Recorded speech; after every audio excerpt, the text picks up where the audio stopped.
Well, good evening, everyone, and a very warm welcome to the Lansdowne online YouTube channel as we meet another one of our guests on these regular Sunday evening programs.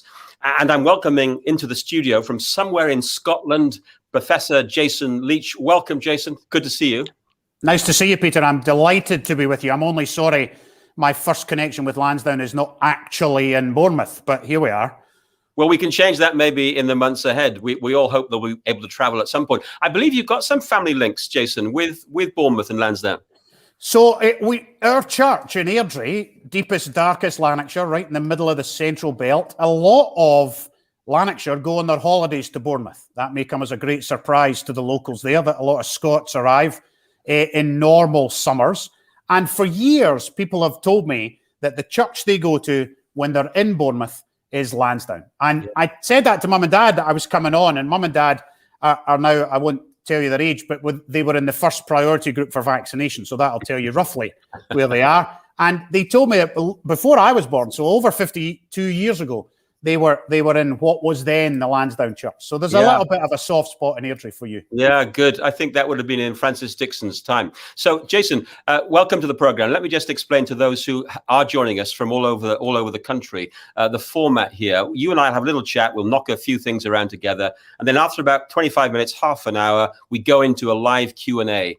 And people can submit their questions either by going to our church website and emailing the office with their questions, or they can put them on the YouTube chat boxes that will appear as we get to them later in this evening. Now, you're a busy man. So I know that tomorrow morning you're with Lorraine Kelly on Good Morning Britain. So we won't keep you up too late tonight. But you came to my attention, Jason, personally, back in March last year when you took down Piers Morgan in Good Morning Britain. And you became almost overnight a kind of, you were a cult figure on social media, and your celebrity has continued to this day. In fact, you're probably one of the most recognizable faces in public life, at least north of Gretna Green.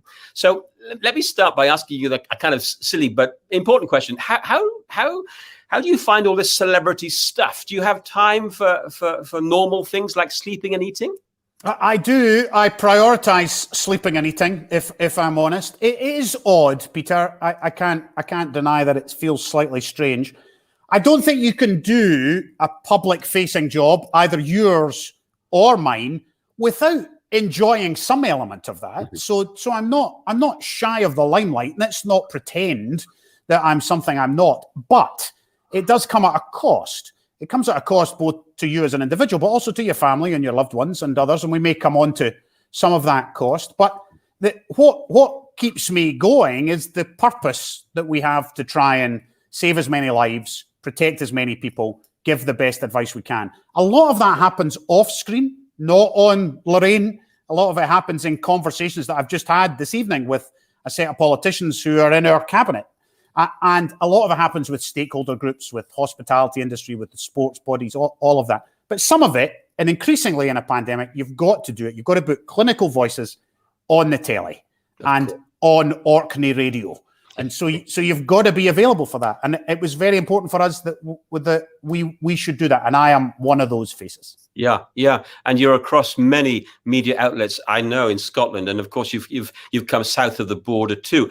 For those who maybe are not sure of who you are, apart from you carry this rather grand title, Professor, but actually the initials after your name are more than I've had Sunday roast dinners. You've got a background in dentistry. You were an oral surgeon. You are a fellow of the 3 UK surgical colleges. You've got a doctorate from Glasgow University. You're an honorary professor, both of Dundee and Strathclyde universities. You've got a master's in public health from Harvard. I guess from that you went into public health policy with the Scottish government from about 2007. And I read that you were awarded the Fletcher of Salton Award for Science in 2020. And in addition to all of that, you make time for your work as a trustee for the Nazareth Trust, a medical and educational mission center serving the Arab Israeli communities.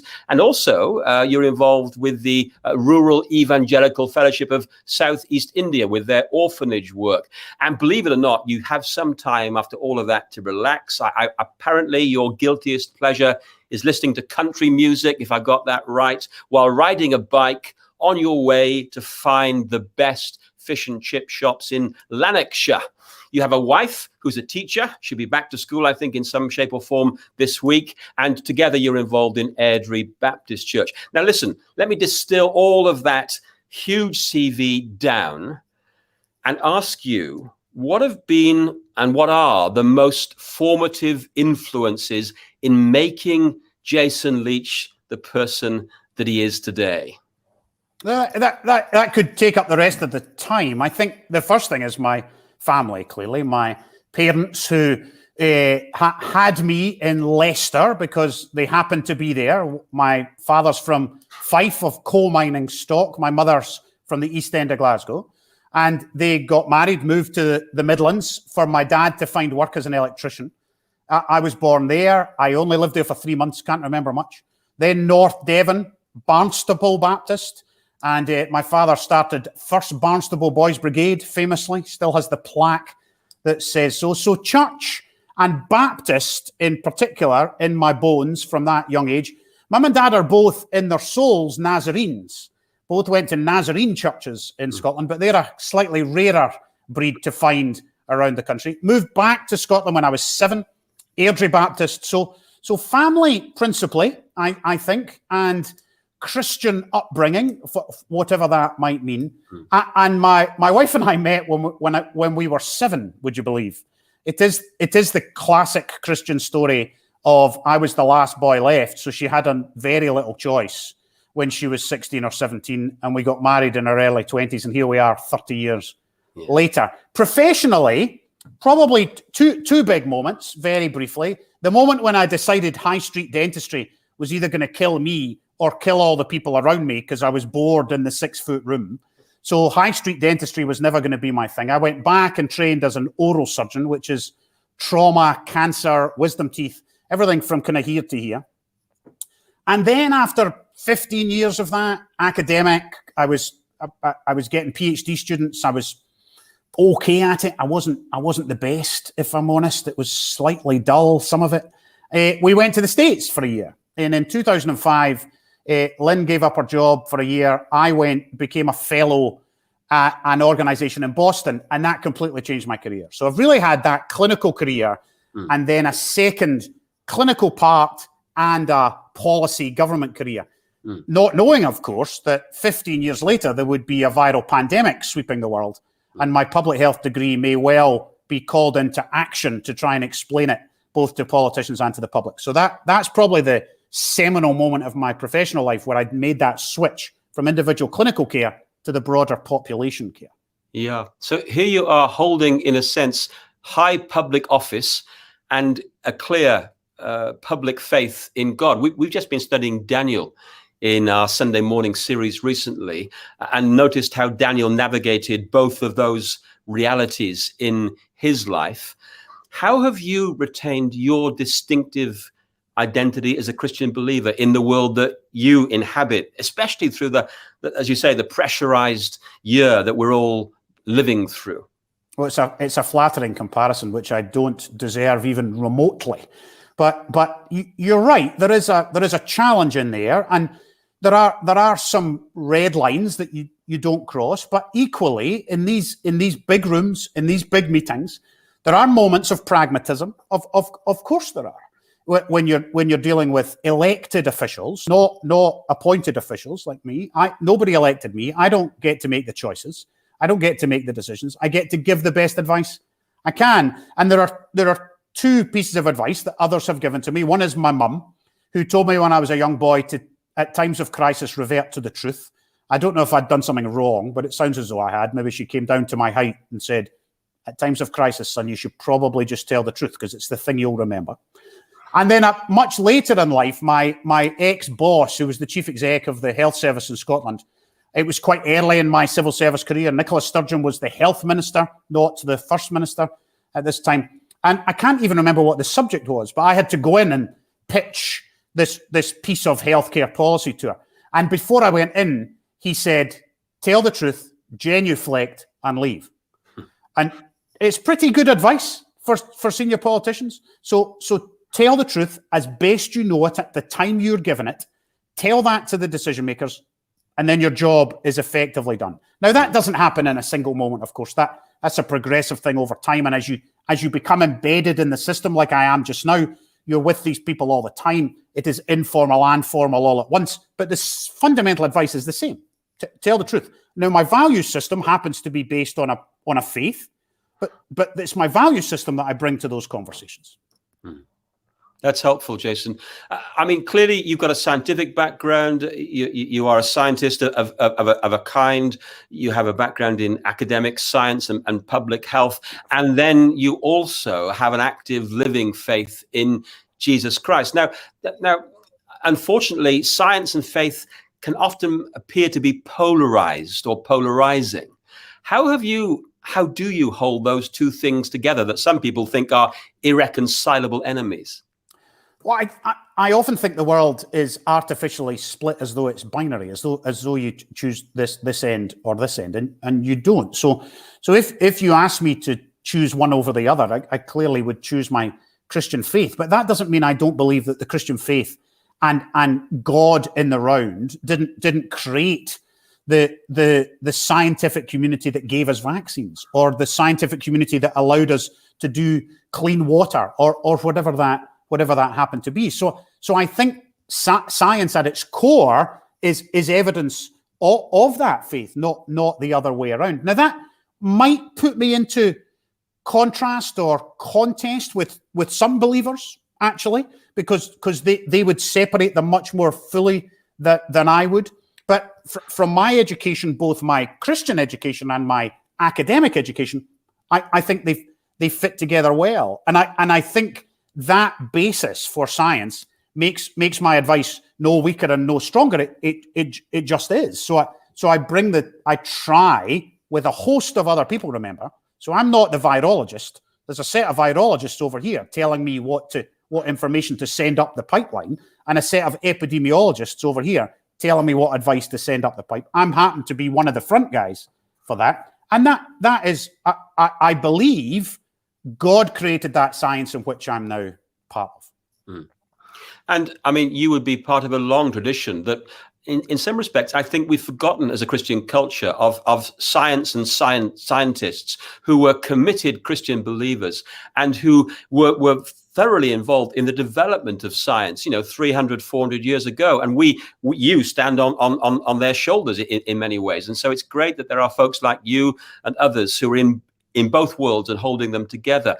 Okay, let's talk a little bit now about your particular role as the National Clinical Director. I mean, you have your equivalents here, of course, in England. We have Professors Whitty and Vallance and Stephen Powis, and my favorite, JVT, Jonathan Van Tam. But what does the role involve for you? And how has the pandemic changed that role? Because it must have done.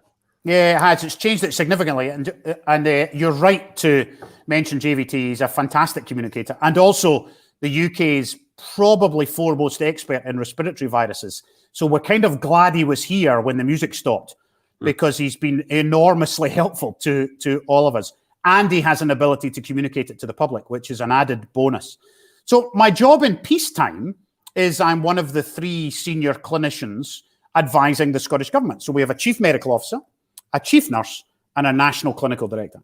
And those 3 people sit at the senior level in the health service, and we advise the First Minister, the Health Minister, and others. So, and then we have pieces of the puzzle that we look after. I look after the quality of the delivery system. So the safety, the person-centered care, the efficiency of the delivery system. And I also have responsibility for, forgive the shorthand, all the diseases that can kill you. So cancer, heart disease, neurological disease, respiratory disease, diabetes, all of that. And I have hundreds of civil servants who then run that piece of the puzzle. And we together help run the Scottish Health Service with 160,000 employees, 12 delivery systems around the country, organised by region with chief executives, etc. In pandemic times, All of that still happens, to a slightly different effect, because cancer hasn't gone away. People are still having strokes and heart attacks, and we still need to keep our hospitals safe. We have promoted, you'll be delighted to know, somebody into the job that I was previously doing, called Linda, who's running that bit of the puzzle from a civil service perspective. And then in the pandemic, I've become responsible for two pieces of communication broadly. One, the outward communication with the public, so Orkney Radio, articles in the Oban Times, Piers Morgan, or whatever, and stakeholder communication, the invisible piece of communication. So I spend quite a lot of my week talking to the people who run hospitality, or the organizations who run elite sport in the country, or the people who own the ski centers that we've had to close, all of those elements that you would expect. And then in amongst all that is the advice to the cabinet, and that's the three of us. That's Gregor, who's the chief medic, Amanda, who started today as the chief nurse. Our chief nurse just retired yesterday and has just played a blinder. We're really going to miss her. And me feeding into cabinet every Tuesday and giving the best advice we can. You were talking there about the importance of messages, getting them across and getting them right and communicating clearly. I guess that's something that you and I share in common in terms of messaging. One of the interesting messages that in the early days of the pandemic we heard was, we're following the science, and more recently it's data, not dates. Now, I'm a non-expert in the fields that you're clearly an expert in, but one of the maybe confusing aspects for us non-experts is how to make sense of the different interpretations of the science, of the data. I mean, region by region within the 4 nations of the UK, and between, for example, the UK and Europe. So how do you expect people like me to try and make sense of all of that? It's an excellent question. And the challenge here is that has always gone on. You've just never seen it live on your TV. The problem here is, because this is a public health crisis affecting every element of society, from worship to economy and the health of the population directly, we're playing out that science in real time live on the news. And therefore, the scientific debate is actually happening before your eyes. So the only way of making sense of that is to choose your trusted voices. And those trusted voices are the mainstream scientists. Let me assure you, there is not a conspiracy behind a big black curtain where we are gathering and saying, you know what we want to do? We want to shut places of worship, keep the pubs closed, and make sure nobody sees their granny. That is not happening. So there is a mainstream set of scientists, and there's a lot of us feeding into that process. So you need to choose where you get that trusted voice from, whether you're on social media, whether you're on YouTube, or whether you're watching TV. You have to make some kind of judgment about what that is. Now, you may not trust government. That's up to you. But you might find that you trust Jonathan Van Tam, or you might trust Gregor Smith, who's the Scottish Chief Medical Officer. That's where I would think you should go for that kind of advice. And each country has its own version of what that should be. The difficulty there, though, Peter, is, of course, when you leave the advice and it goes to politicians, there is, of course, an element of judgment at that moment, because this is not straightforward. It's not easy to decide what to do, whether you're Boris Johnson or Nicola Sturgeon. It is not straightforward. And that's where that gets a little bit more tricky in what you believe the judgment should be that the politicians who run Germany, France, Ethiopia, or the UK should do. And that's where I think debate is healthy and should happen about what we do with places of worship, about what we do with hospitality, about what we do with summer holidays. Yeah. But it should be based on fundamental scientific advice that is consistent. Thank you for that. We'll come on to some of the stuff that you raised in a little a moment or two. Let's stay with this issue of viruses and virology. Not that, as you say, you're an expert in virology, but there are many kinds of virus in our world, and not all of them, of course, are bad ones. Without them, the planet couldn't exist in some respects. But there are these nasty pathogenic viruses like coronavirus, mass killers. I mean, the Spanish flu, you'll know better than me. I mean, killed in excess of 50 million people from 1918. Smallpox as a disease wiped out 200 million people in the 20th century alone. So relatively speaking, right now, and of course the death rate will globally increase for COVID-19, what we're running at 2.5 million. And yet COVID-19 seems to have had an emotional kind of impact upon us, disproportionate impact upon certain communities and demographics, of course. Distribution of the vaccine, the inequalities in distribution of the vaccine. Basically, Jason, all this misery, all this disease, all this death, all this inequality, I guess you, from your scientific background, as me from my theological background, are wrestling with the question, how do we understand the nature of God's involvement in the world? And the particular question, where is the Christian God of love in all of this suffering? How have you navigated those questions yourself? I don't know the answer to the first one, and I don't think you do either. I think we can have a go at what that is about the broken world and about how we end up where we are. I do know the answer to the second one. It's not hard to find Christian love or faith in the response. You just have to go. I can see the Sikh temple in Glasgow from my window here. They are cooking 3,000 curries a day and sending them to the old people in the local community. My own church, the only thing still happening in our church building is the food bank every Friday.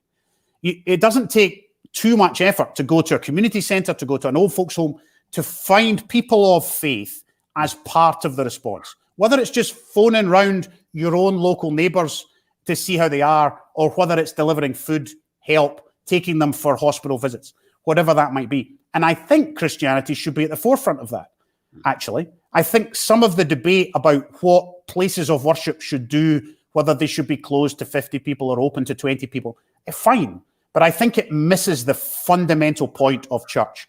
And the fundamental point of church is at this point to serve those who are suffering and feeling that misery, whether that's pastoral care from you or pastoral care from your broader definition of church that you happen to have. Yeah. We need to put this in perspective. Ebola, which was a massive problem in West Africa, killed 12,000 people globally. 12,000 people. This has killed 2.5 million at least.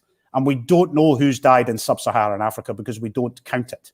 It's infected 111 million people. So it's a massive problem. And nobody today has lived through anything like it. It is absolutely unprecedented in the last century. And we will forever, I think, those of us who are alive just now, talk about before the pandemic and after the pandemic. I think it is as big as that we will continue to talk about it. And we have to build back better. It's a little bit of a cliche, but we need to think about what faith, church, and our health services and our society should look like at post-pandemic. Yeah. That's some very helpful perspectives there, Jason. I guess people might want to pick some of them up in questions that they can fire your way in a few moments. You referred there to some of the best of human nature, the way that we can love our neighbors and manifest our Christian convictions in that kind of way. We've marveled, I think, at the bravery of frontline workers. We've been thrilled by the therapeutic medicines that have been developed, and of course the vaccine research and development, and now the mass rollout. It's remarkable. Science, in some ways, Jason, has been presented on the one hand as the savior of the world, and on the other, in certain of its applications, as the enemy of human freedoms. I mean, how do you see the role of science and the scientific enterprise in the development of our human story, of humanity? Yeah, so I think, like all tools, it can be used for good or bad. I think the story of the pandemic is it is being used for good. Now, there are costs to that, and you could argue that moving all of the resource, all of the clever people into COVID response means that other things won't happen quite as much. And if I were running Macmillan Cancer, I would probably tell you I'm not getting as much money for cancer research as I wanted and as I was getting 18 months ago. But science has come together and made vaccines that work, that save lives in 11 months, and it normally takes them 15 years. So that's about resource. It's about governments underwriting the cost that the drug companies would usually spread out over a much longer time, because vaccines are a gamble because most of them fail. The ones that succeed need money in order to compress that time. So the WHO on our behalf has played an absolute blinder, led by the ex-Ethiopian health minister, Dr. Tedros. And I'm glad he was in that seat when this landed. He's one of the foremost public health thinkers in the world. And they have held the ball for us on some of that science. What should we do about testing? What should we do about face coverings? What should we do about vaccinating particularly low and middle income countries that can't invest in vaccination like the UK can? So science has got us to this point, and science is the only way out of it. Now, that science relies on us to behave. The science is about informing human behavior.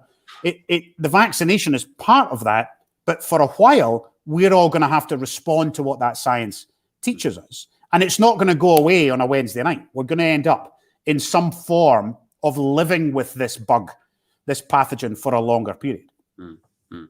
I mean, you rightly say what we clearly all know, that the vaccine rollout is the way out of the pandemic ultimately, but we'll have to manage that nonetheless. So what do you say to those people, and I occasionally meet them, on my patch, who are vaccine hesitators? Should people take the vaccine? All adults apparently, hopefully, will be vaccinated by the end of July this summer. And yet there are a number of people who, for various reasons, hesitate about the vaccine. What's your advice to them? Yeah, my advice to them is pretty straightforward. So the fundamental advice is, yes, take the vaccine. It is safe, it is of a high quality, and it has been tested within an inch of its life. And the other key message is it's better than COVID. That's not quite what we put in the advert, but it's better than having COVID, for sure. Now, that doesn't mean that there aren't genuine questions, and we should deal with those genuine questions. We shouldn't deal with the anti-vaccine community. It's very small, very loud, and very wrong. Vaccine hesitancy, particularly in some social demographic groups, some cultures, is completely legitimate, and we should use trusted voices. I might be helpful for some of them, but I'm probably not particularly helpful in the gypsy traveller community, for example, who have a particular kind of caution about the health service. So we need trusted voices in there to help them and to help them understand the safety. And we've done quite a lot of that. We've done a lot of Q&As with social care workers who were bombarded, I think, in a really nasty way by the anti-vaccine community to try and get them to stop them having vaccine for those they care for. It was vicious. So we did quite a lot of that. And the numbers we're now getting across the whole of the UK for percentage uptake in the age groupings has blown out all of our modelling. We never thought we'd get anywhere near 98, 99% of people coming forward for the vaccine, with very, very few side effects. A bit of a sore arm, some people with a little bit of a fever, but nothing major, apart from a little bit of allergy, which we've dealt with by using a different vaccine. Apart from that, we're not seeing anything to worry us, but we are seeing a reduction in mortality in the elderly, which is astonishing. Yeah, that's good news. Jason, the last lap for us before we open up for questions. Can we focus now a little bit on your own Christian interests and involvements besides your involvement in the Airdrie Baptist Church? I referenced Nazareth Trust. Tell the viewers a little bit about the history of Nazareth Trust and what it's trying to do. It's a huge privilege to be involved. We had a board meeting Friday afternoon. We had a board meeting. So this is a hospital in Nazareth, the Nazareth you're all thinking of, the biblical Nazareth. It doesn't look much like the biblical Nazareth anymore. Now a major city in northern Israel, not far from Galilee. The first hospital in northern Israel built by a Scottish medical graduate 150 years ago, would you believe? He happened to be Armenian, but he trained at Edinburgh University. Long story short, it's been there for decades. In fact, some people watching this will probably have been. It's very well known in healthcare circles. Lots of medics and nurses have spent time there doing electives and projects, and it still exists. It's still the major provider of acute care in the area. And the Nazareth Trust now owns it. It owns the nursing school that's attached to it. It also owns a short-term mission organisation where people can go and be part of the establishment as pastors or as nurses.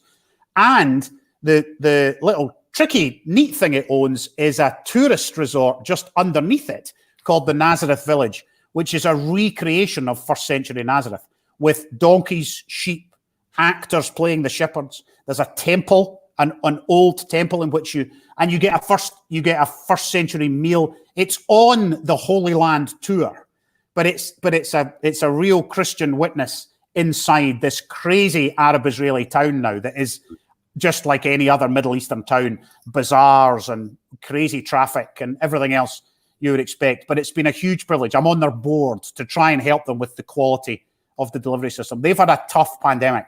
Israel's had a really, really tough pandemic. They're in about their fourth wave of cases, but their vaccine rollout is the only vaccine rollout going faster than ours. If folks want to follow up the reference to Nazareth Trust, they can see on the screen there the website address. And then also, Jason, your involvement in the Southeast India Rural Evangelical Fellowship. Tell us about that, orphanages and educational programs. Yeah, so very briefly, David Hunt, who I think now attends Lansdowne in his semi-retirement, 20 years ago, got me involved in an organisation that runs a children's home, school, college and university in Southeast India. Started with 3 or 4 orphans, now 2,500 young people, with a nursing school, a pastor's school, 300 village churches, run by a family. The son of the founder is now in charge, and his son is there working with him. It's just an astonishing place. I take out a healthcare team every couple of years. My wife comes. My sister came for the first time. I take doctors, dentists, pharmacists, opticians, and we've also taken pastors over the years. So David Hunt from your place has been a few times, and others have been. It's just such an encouraging place to visit. Again, they've had a tough pandemic. It's very rural. It's pretty isolated from mainstream healthcare. It is not the Mumbai you see on TV with the high rises. It's rural India, subsistence living for the farmers.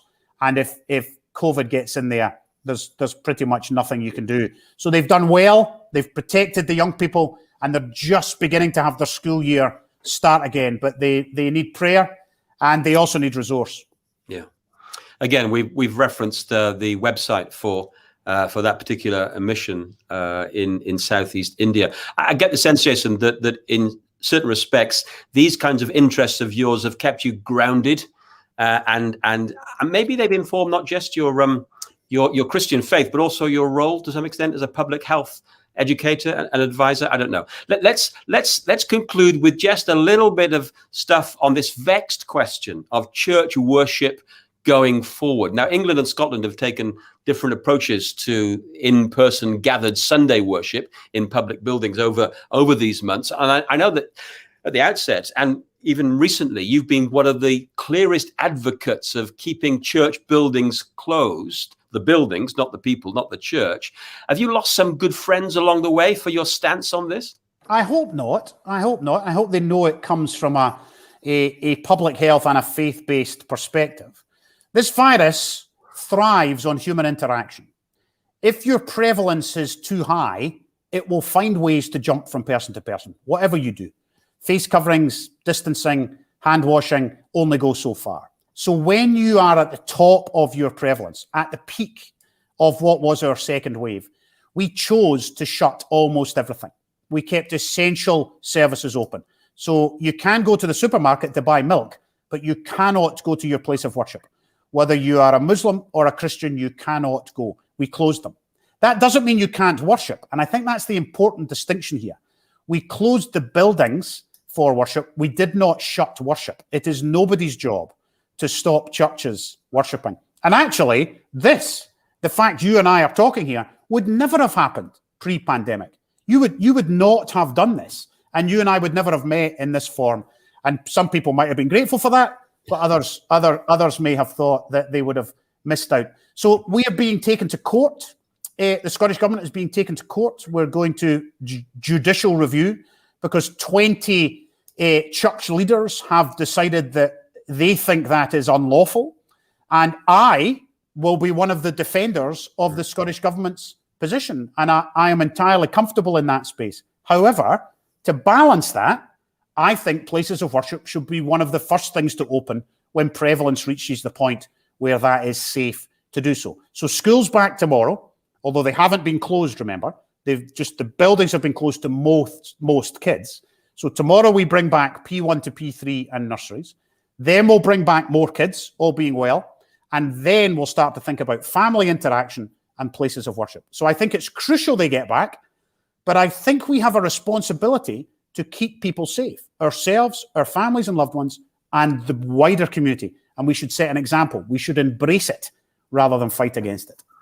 It's been good to see the ways in which many Christian communities have responded positively to the online virtual world, which has been generated by the pandemic. But of course, there have been many people within our Christian communities who haven't got access to the internet, who are very socially isolated and spiritually struggling therefore. And you will know that there are people who take, and clearly that's happening in Scotland right now, who are taking a very different stance to the whole keeping the church buildings open on Sunday. Our government, English government, allows for that even now, of course. And there are some strong voices saying that we are denying people a basic human freedom, and we're also asking people to contravene God's word, forsake not the assembling of yourselves together, in the old King James version of the Bible. Now, you're a Christian believer. You love the Lord Jesus and his word and his people. So how have you survived personally in this weird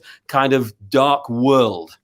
I think we're back to tell the truth as you know it at the time. I think assertion always worries me, Peter, always, or in whatever section of society I'm in. So there's been some assertion today in the media about whether schools are safe or not, as if it's a binary choice, as if they're either all safe or all bad.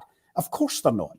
And often in faith, apart from the fundamentals of the faith, once you get out of that fundamental faith, assertion is always a danger. And I try and be as balanced as I can in that environment. And if people want to attack that, then social media is the obvious place to do so. You just have to look in my timeline. It's not often places of worship that I get attacked for. It's pretty much everything else. There's also a wonderful joy in social media. So there are kids who will only go to sleep now if they watch my TV adverts, apparently. So, and there's a particular demographic of very elderly women in care homes who seem to quite like me. Everything else in the middle appears to be a little bit of a challenge. So you have to keep it in perspective. You have to do your best with the truth that you think is the right thing to do at the time. I've spent quite a lot of time with Scotland's faith leaders. So there is a group that meets once a fortnight or so, and it is the heads of all of Scotland's main faiths, including the head of the Baptist Church, the head of the Church of Scotland, the head of the Islamic faith, the senior rabbi, and they're a wonderful group of individuals, absolutely wonderful. They're open, they're engaging, they ask good questions, and of course they speak up for their sector, forgive the shorthand, and so they should. But equally, when I go to the supermarket conversation, they're speaking up for their sector too in a slightly different way. But the conversations are about how can we do this safely? What's the right thing to do for our people?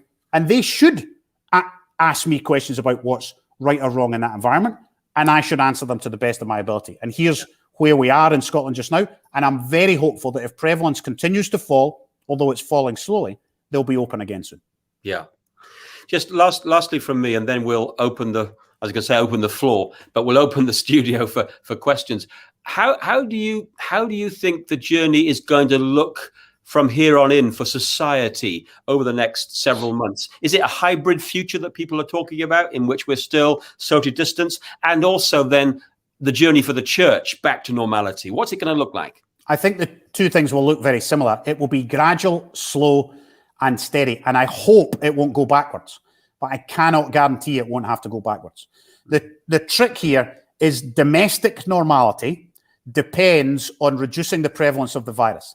So vaccination is not an end in itself. Vaccination is about helping us reduce the prevalence of the virus. So the only number you should care about is the number per 100,000 in 7 days in the country. And that is still too high.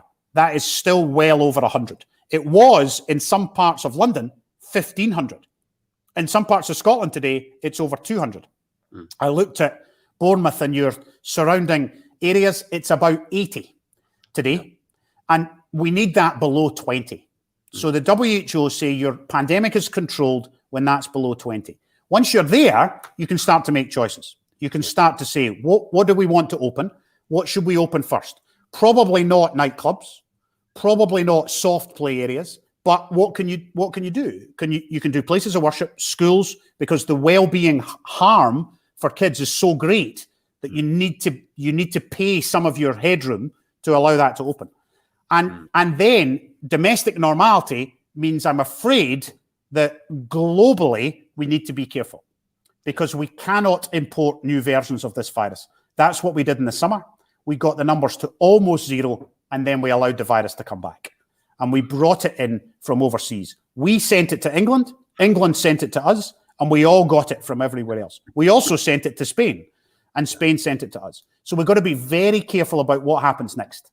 Yes. So domestic normality relies on prevalence reduction, which is vaccination, behavior, all of us behaving in the way we know we should, and then getting that number really low. So this week's really important, because the Prime Minister tomorrow, the First Minister of Scotland on Tuesday, will begin the conversation with the nations about what that route map out will look like. That's part of what I've been doing this afternoon. Yeah. Jason, I appreciate, therefore, you giving us the time tonight, because you're a guy under huge pressure, and you continue to communicate clearly and compassionately and decisively, and we appreciate your time. So that's it for you and me talking. Let's see the questions that the people are going to ask the professor.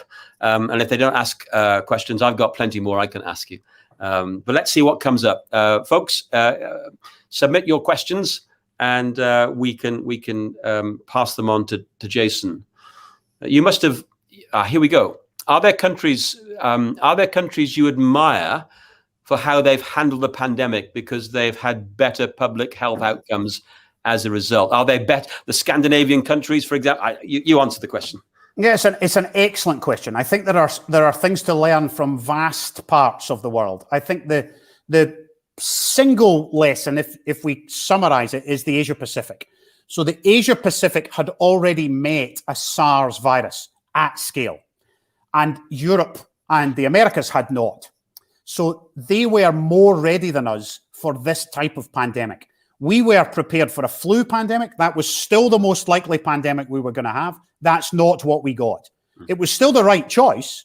If you were going to put your poker chips on a pandemic, it was a flu pandemic, and that was the right choice. But we didn't get a flu pandemic. We got a SARS pandemic. And the Asia Pacific region was more ready for that than Europe was, it turns out. There are then kind of intricacies of public health response. So Germany, it turns out, make all the reagents for the testing machines. Who knew? So Germany were able to test faster than any other country in the world because they had the factory that made the reagent. We didn't have the factory. So we had to buy the reagent. So there are things in there about infrastructure and learning and how you make PPE and where that comes from. There's then your societal response. So if we had said to the UK, we're going to shut the border, if you are overseas, you're not going to be allowed to come back, even if you are a British national. You're going to have to go into managed isolation for 14 days in a hotel. We're not going to let you out. There's going to be armed guards on the doors. That's what New Zealand did. So even if you were a New Zealander, you couldn't get back to New Zealand. We don't think the UK would have done that last March. Now, we might be wrong. When history is written, in the public inquiry, we will be asked, why didn't you do what New Zealand did? That's why, because we didn't think the public would tolerate that or be able to do it. So I think there are lessons, and you can see us learning them, I think, this time around as we come out the second wave rather than the first wave. And there are also lessons that other countries have, of course, learned from us around public communication, around taking the country with you, around the compliance of our populations, and that happens all the time. Norway is a fantastic case study if you wanted to look at a country in Europe that has managed the pandemic in a different way to the UK, but has done well. Thanks for that perspective, that global perspective, Jason. Here's another question coming through on email. Israel are easing lockdown by allowing people who have been vaccinated to mix and go out. Should the UK follow suit and also bring in vaccination passports? That's one of the burning questions, isn't it? Vaccine passports. Yeah, so it's far too early to be talking about vaccination passports, and there are massive issues with vaccination passports. There are ethical issues, there are inequality issues, and then there's what does the vaccine mean? We don't know today what the vaccine means. We know that it gives you some personal protection, but we don't know if you can't get the virus. Unfortunately, it's not foolproof, and we don't know if you can pass the virus on to somebody else who you sit with on the plane, or you meet in the church, or you meet in the pub or the restaurant. So we've got to be very, very cautious. I think some version of vaccine certification will come globally. The WHO will probably do that. But that's a very rare thing in the world. And you've got to think clearly about what you intend to do with that, because some of the world will not be able to be vaccinated for whatever reason. So are they therefore not allowed to do the things you and I are allowed to do? That's got massive implications for what you do with a society, particularly for those who are perhaps less fortunate or vulnerable in some way. And then there's whole swathes of the world who won't be able to afford vaccination, and it will come to them much later than the rest of us. So the Israelis are first, and they're the first to say you can't come into our country unless you are vaccinated. But we need to think very carefully before we do that. Mm. As it's been said before, no one's safe until everyone is safe. And I guess that's part of the answer there. We've been told, next question, that a mouthwash is being recommended to prevent COVID, and that oral hygiene plays a significant part in prevention. What are your thoughts on that, Jason? I'm afraid, in brief, it's bunkum. The oral hygiene is very important. I'm a dentist, remember? So you should absolutely be scrupulous in your oral hygiene. Nothing to do with COVID. Yeah, simple answer. Thank you. Various videos are being circulated saying that there are drugs that can cure COVID that are not being used. Why are drugs like, there's a word that I don't even... Ivermectin. Thank you. Not being used to save lives. Yeah, I'm tempted to be sarcastic. I'm not sure this time on a Sunday night I should be sarcastic. Yes, there's a secret stash of medicines over here that only we know about, that we're keeping a secret from the world because we want COVID to continue and the misery to go on. No, that's not what's happening. There is a very clear way of deciding what works and what doesn't, and that's clinical trials. Now, we're doing those clinical trials. Ivermectin is in a clinical trial. If you're interested in the treatment of COVID, the clinical trial to look for is called Recovery. All one word, capital letters, Recovery. And that's the UK-wide foremost trial in treatments. And when new stuff comes along, or we find a little trial that might do something, we put it in the Recovery trial. And we get volunteers, not just from the UK, but from all over the world, to say, right, we're going to give you dexamethasone, and we're going to not give you dexamethasone. We're going to do that for 14,000 people, and we're going to see what happens. And that's why we now give dexamethasone to everybody who's in intensive care with COVID, and we don't give anybody hydroxychloroquine because it doesn't work. So we have to use those clinical trials quickly to test drugs and then use them to the absolute best of our ability, and to share that knowledge with the rest of the world. So there is no evidence yet that ivermectin works. Thank you for that very expert view. Is it challenging for you to issue bespoke advice, different in any way to the CMO advice from Northern Ireland, Wales, and England? This is the four nations approach. Would you prefer for all four nations to be giving the same advice? Let's divide two things here. The advice and the decisions are two separate things. So every Tuesday night, in fact, Tuesdays and Thursdays for a number of months, now we're down to just once a week, all of the clinical advisors of the four nations get together. That's what my evenings have become, I'm afraid. So the four chief medical officers, the four chief nurses, the four who do my job, the four senior public health advisors, about 20 of us gather every Tuesday night, and we answer questions like, what should the symptom list be? What should we do about asymptomatic testing? What should we do about exemptions for travellers? All of those things you would expect, the clinical advice. We then gather that clinical advice in a four-country way. The science is the science. We then feed that into our individual governments, and then decisions are made, sometimes for judgment reasons. So one country might decide to do something first rather than something else, or because of geography. We have 3 large island archipelagos in Scotland. The rest of the UK doesn't have that. So we need to work out what happens in the Western Isles. So there was quite a large outbreak in the Western Isles recently, and we had to helicopter people off the Western Isles into mainland hospitals. So that's a particular challenge for us, and our advice has to be appropriate for that geography. England's advice has to be appropriate for England's geography. And the way we design our health services, the way we design our social care systems are different. Our health service is not like the English health service. It's organised very, very differently. So therefore, the advice has to be bespoke by country, but based on the same level of scientific advice.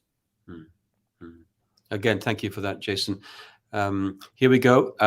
Andrew is asking the question, will we see church as before in the near future, indoor, close together, full churches and singing praises to the Lord, or are we going to have to make changes for the long term? Wouldn't that be lovely? I really, really hope so. I just cannot predict when. So it depends on your definition of near future and long term. So if you force me to put a time on it, I don't think we'll have full churches this side of the summer. I would be hopeful in the autumn and heading into the winter that we would be getting more into normality. But there's a lot of unknowns then.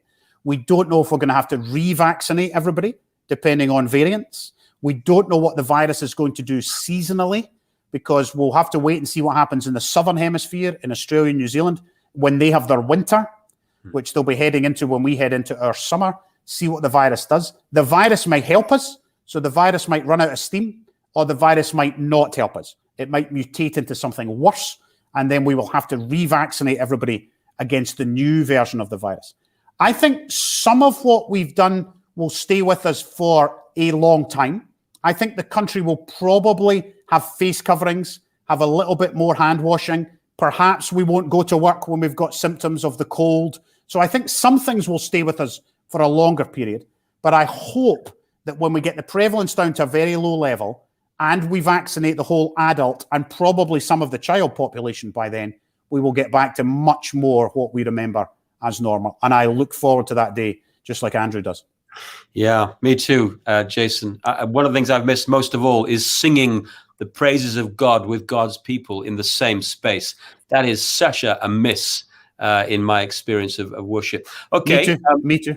Yeah. What kind of witness is it to have churches closed? This is from Unified Fields. What does it say about our faith? Since when did the churches take its orders from the state? This is the obey Caesar or God.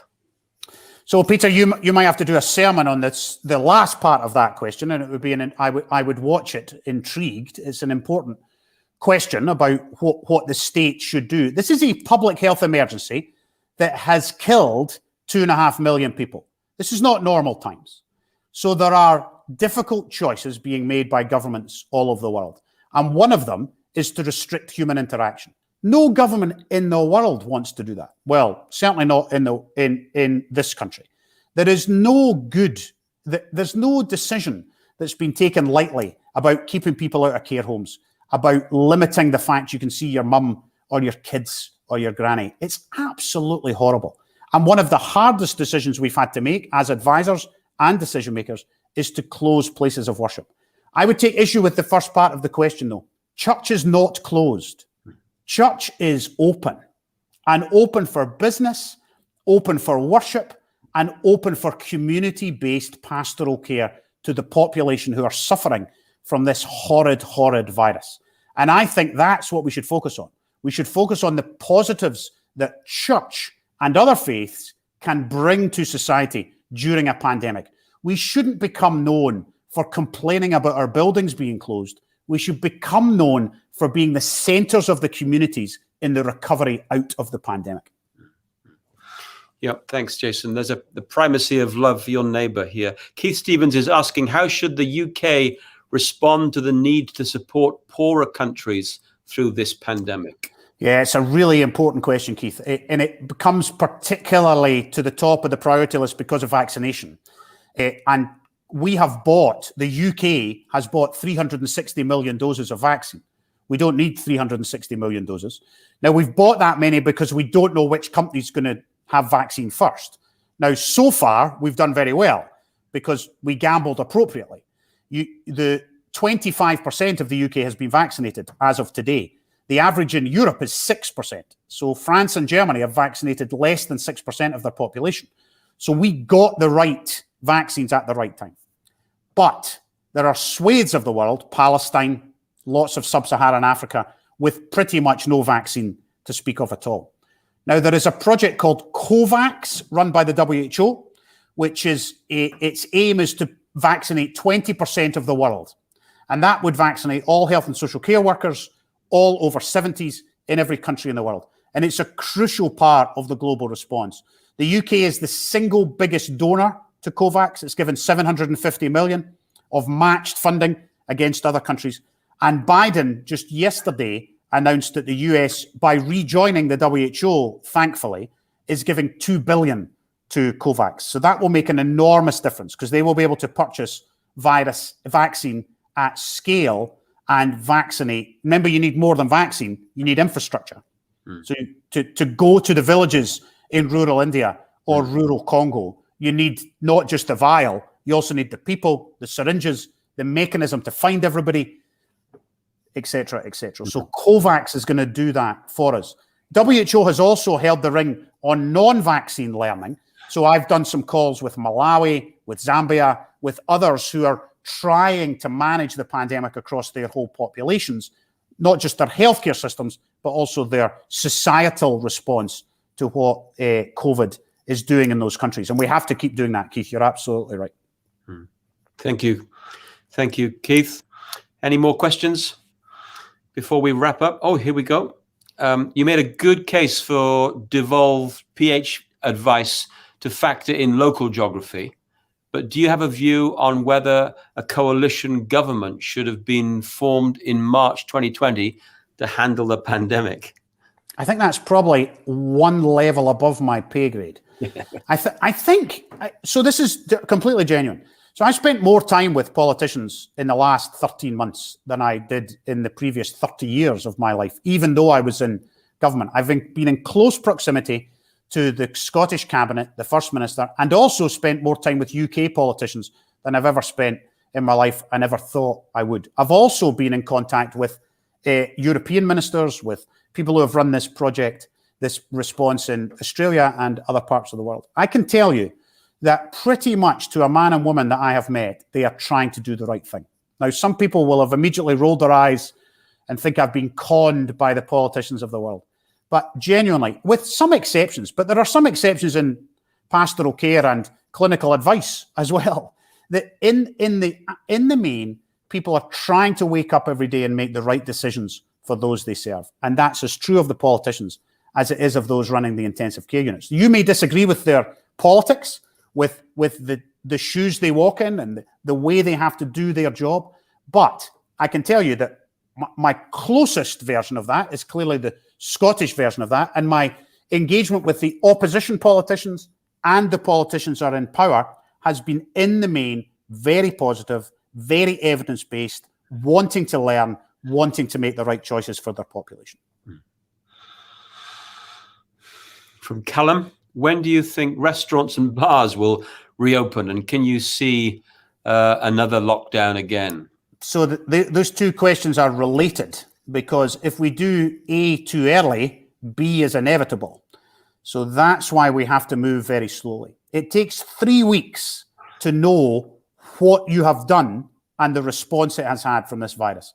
And it's so hard for people to understand. Incubation periods are the hardest scientific concept to grasp, that you could have the virus now and not know for 14 days because you caught it yesterday. Excuse me. He says as he coughs. Yeah. That's a timely cough, Jason. So we have to do it very slowly. And that's what the Prime Minister will do for England tomorrow and the First Minister will do for Scotland on Tuesday. We will begin to think about what that opening looks like. Now, I would be very surprised if either of those documents say, on the 5th of May, this is what we're going to do, because you just don't know. The new variant of the virus has thrown all of that planning up in the air. The modelling has got more difficult. So we need to think very carefully before we move. And then you've got priorities. Kids first, families next, places of worship, then business. We need those businesses open because they are real jobs, real people's livelihoods, as well as the societal elements of us all getting back to the things we know and love. I can't wait for cinemas to be open. I want them next after churches, but I don't get to choose what society's priorities are in that list. And that's what every country in the world is going to have to do. Yeah. Let's make this the last question, Jason. With all the pressures and demands upon you, has your faith developed or changed during the pandemic? And if so, in what ways? I hope it's developed. I would hate for it to have stood still. It's by no means perfect, and it goes back and forward. And I have the same kind of faith as everybody else, and it is imperfect and flexible depending on how I'm feeling and my day is going. But I think it has taught me to be reliant. I couldn't do what I'm doing on my own strength without both that faith, but also my family, Lynn and my parents and my sister and my church and all of those people. I have felt prayed for, which you may well have felt, Peter, your whole life in the ministry you've had. I haven't felt that my whole life. I haven't been aware of people praying for me quite as much as I have in the last year. And that does feel important. It feels both a comfort, but then there's also a reality to it, because it's a necessity for what I do, both in my own church and more broadly than that. And the only other place I've ever really felt that is when I've been overseas in India, for instance, when I know there are people praying every day. There is a prayer calendar. There's a list. So I have felt supported in that process. So I hope that my faith has developed and will continue to do so. Jason, that's a good place to end, I think. And be assured that you will be on our prayer list now with a new level of intelligence behind that. We really appreciate the time that you've given to us tonight. You've got a busy, hectic week ahead of you, starting with Lorraine tomorrow morning and then Nicholas Sturgeon and the others in the days ahead. But we will be praying for you. Thank you for your insight. Thank you for your perspective. Thank you for your expertise. Thank you for your humility, your groundedness. It's great to have people like you in public life who are clearly committed Christians with those values shaping them, and yet who are wise and careful in the way they handle their faith and the interface with real life and real politics. We appreciate you greatly, Jason. Let me just say to those regular Lansdowne people before I sign off, we've got our monthly live briefing. Boris Johnson will speak to the nation at some point this week, Monday or Tuesday. I'll be speaking to Lansdowne at 8 o'clock on Wednesday morning. We like to start early from Westbourne here in Bournemouth. So join me for the live briefing on Wednesday. Then next Sunday night, in addition to our regular online live stream service in the morning, we are having our next Zoom communion. Those have been great occasions, and let me invite you to join us for that next Sunday night for our communion service. And then lastly, as we head towards what we hope will be the opening of our wonderful new Lansdowne church building on the Lansdowne Road site, your folks, Jason, would have gone to the old building, which we demolished a few years ago. We're hopeful that will be open for use from the summer, and it could well converge with what we hope will be the opening out of lockdown at about the same time. We'll be careful about that. But in the month of March, we're holding several surgeries for people to get with the program, understand how the church model for this year and the years ahead will run. And so please come to those surgeries. Of course, they'll be online. You can be asking your questions ahead of time. Go to the website for all the information you might need on those open surgery evenings. And we hope to inform you and educate you and communicate the way forward. It's going to be an exciting several months for us as a church as we land that new building and open it up for mission and keep loving our neighbor and loving our communities. So join us for those things. It's been Terrific to have you, Jason. We appreciate your time, and we look forward to seeing you again on a TV screen very, very soon. God bless you, and God bless all of those who have joined us tonight. Take care. See you again.